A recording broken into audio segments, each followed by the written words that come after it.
नमस्कार दोस्तों। भारतीय टीम ने शानदार गेंदबाजी करके ऑस्ट्रेलिया की टीम को सेमीफाइनल में कर दिया 264 रन के स्कोर पर ऑल आउट। और फिर उसके बाद 265 रन के टारगेट का पीछा करने उतरी भारतीय टीम की शुरुआत रही खराब, क्योंकि दोनों ही ओपनर लौट चुके थे पवेलियन। फिर उसके बाद विराट कोहली और अय्यर का आया तूफान और विराट कोहली ने फिर दिखा दिया कि क्यों उन्हें चेंज मास्टर कहा जाता है। लेकिन अंत में इस रोमांचक मुकाबले में आया एक नया मोड़ और इस टीम ने जीत हासिल करके फाइनल में बनाई अपनी जगह। तो क्या है भारत और ऑस्ट्रेलिया के बीच खेले गए सेमीफाइनल मुकाबले का पूरा हाईलाइट बताएंगे दोस्तों आपको हमारी इस वीडियो में। लेकिन दोस्तों अगर आप भी विराट कोहली के बहुत बड़े फैन हैं तो इस वीडियो को एक दिल से लाइक और चैनल को सब्सक्राइब कर लीजिएगा। दोस्तों आज चैंपियन ट्रॉफी का पहला सेमीफाइनल मुकाबला भारत और ऑस्ट्रेलिया की टीम के बीच खेला गया, जहां ऑस्ट्रेलिया की टीम ने टॉस जीतकर पहले बल्लेबाजी करने का फैसला किया और पहले बल्लेबाजी करने उतरी ऑस्ट्रेलिया की तरफ से ट्रेविस हेड और कूपर ने पारी की शुरुआत की। हालांकि ऑस्ट्रेलिया की टीम की शुरुआत इस मुकाबले में बेहद ही खराब रहती है, क्योंकि तीसरे ओवर की आखिरी गेंद पर शमी कूपर को 0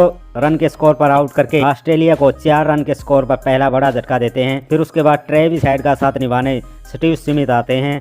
इन दोनों बल्लेबाजों के बीच शानदार पार्टनरशिप होती है। हालांकि ट्रेविस हेड को 2 जीवनदान मिल चुके थे और वो 5 चौके और 2 छक्कों की मदद से ताबड़तोड़ अंदाज में बल्लेबाजी कर रहे थे और दोनों ही बल्लेबाजों ने ऑस्ट्रेलिया को 50 रनों के पार पहुंचाया। लेकिन वरुण चक्रवर्ती ने आते ही अपने पहले ओवर में 39 रन के स्कोर पर ट्रेविस हेड को कैच आउट करवा के ऑस्ट्रेलिया को 54 रन के स्कोर पर दूसरा बड़ा झटका दिया। फिर उसके बाद स्टीव स्मिथ का साथ निभाने लबुशेन आते हैं। इन दोनों के बीच भी शानदार पार्टनरशिप होती है। हालांकि दोनों ओपनर पवेलियन लौटने की वजह से इन दोनों बल्लेबाजों पर थोड़ा प्रेशर नजर आ रहा था, लेकिन इन दोनों बल्लेबाजों ने अच्छी बल्लेबाजी करके ऑस्ट्रेलिया के स्कोर को 100 रनों के पार पहुंचाया। दोनों के बीच 50 रनों की शानदार पार्टनरशिप भी पूरी हो चुकी थी, लेकिन तभी लबुशेन 29 रन बनाकर जडेजा का शिकार हो जाते हैं और 110 रन के स्कोर पर ऑस्ट्रेलिया को तीसरा बड़ा झटका लगता है। फिर उसके बाद स्टीव स्मिथ का साथ निभाने जोश इंग्लिश आते हैं। इन दोनों के बीच भी शानदार पार्टनरशिप होती है।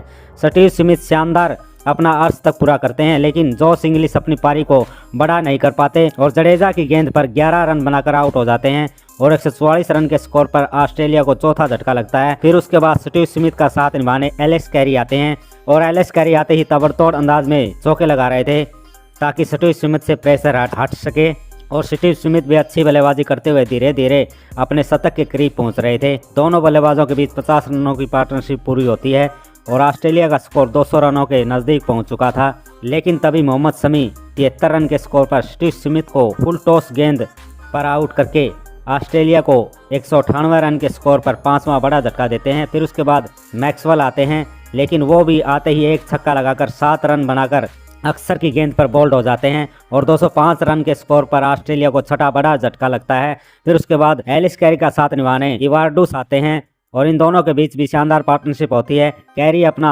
शानदार अर्थ तक पूरा करते हैं, लेकिन वरुण चक्रवर्ती की गेंद पर उसके बाद इवार्डूस भी 19 रन बनाकर आउट हो जाते हैं और ऑस्ट्रेलिया को 239 रन के स्कोर पर 7वां बड़ा झटका लगता है। फिर उसके बाद आखिरी ओवर में एलिस कैरी भी 2 रन लेने के चक्कर में अय्यर के हाथों 61 रन के स्कोर पर आउट हो जाते हैं और 249 रन के स्कोर पर ऑस्ट्रेलिया को 8वां बड़ा झटका लगता है, जिस वजह से ऑस्ट्रेलिया की टीम 39.3 ओवर में 264 रन के स्कोर पर ऑल आउट हो जाती है।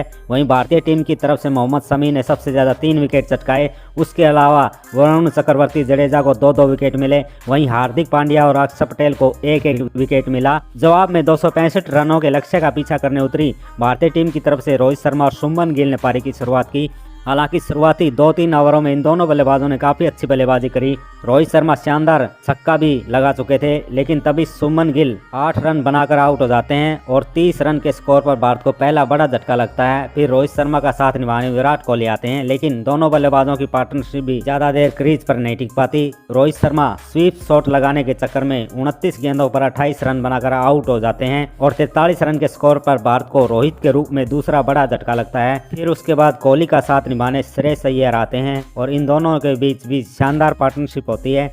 हालांकि विकेट गिरने की वजह से दोनों बल्लेबाज थोड़ी सी धीमी बल्लेबाजी कर रहे थे, लेकिन दोनों बल्लेबाजों ने भारतीय टीम के स्कोर को 100 रनों के पार पहुंचाया। विराट कोहली शानदार अपना अर्श तक भी पूरा कर चुके थे। दूसरे छोर पर श्रेयस अय्यर भी अर्श तक के करीब पहुंच चुके थे, लेकिन फिर एडम जम्पा की गेंद पर वो 45 रन बनाकर बोल्ड हो जाते हैं और 134 रन के स्कोर पर भारत को तीसरा बड़ा झटका लगता है। फिर कोहली का साथ निभाने अक्षर पटेल आते हैं और अक्षर पटेल आते ही शानदार बल्लेबाजी करते हैं और छक्के के साथ ऑस्ट्रेलिया के गेंदबाजों का स्वागत करते हैं और इन दोनों के बीच भी अच्छी पार्टनरशिप होती है। लेकिन तभी अक्षर पटेल 27 रन बनाकर एलिस की गेंद पर बोल्ड हो जाते हैं और 178 रन पर भारत को चौथा बड़ा झटका लगता है। फिर कोहली का साथ निभाने केएल राहुल आते हैं और वहीं विराट कोहली भी धीरे धीरे अपने शतक के करीब पहुंच रहे थे और भारतीय टीम को अब आखिरी 13 ओवर में यानी कि 78 गेंदों पर जीत के लिए 78 रनों की जरूरत थी। लेकिन फिर उसके बाद विराट कोहली तेजी से रन बनाने के चक्कर में जाम्पा की गेंद पर 84 रन बनाकर आउट हो जाते हैं और भारतीय टीम को 225 रन के स्कोर पर 5वां बड़ा झटका लगता है। फिर उसके बाद राहुल का साथ निभाने हार्दिक पांड्या आते हैं और इन दोनों के बीच शानदार पार्टनरशिप होती है और हार्दिक पांड्या छक्का लगाकर पूरा प्रेशर ऑस्ट्रेलिया की टीम पर डाल देते हैं।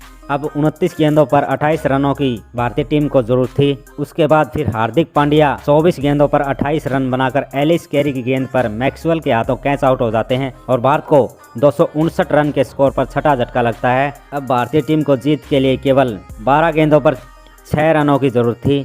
फिर जडेजा आते हैं। फिर जडेजा और केएल राहुल भारत को 48.1 ओवर में 4 विकेटों से जीत दिलवा देते हैं।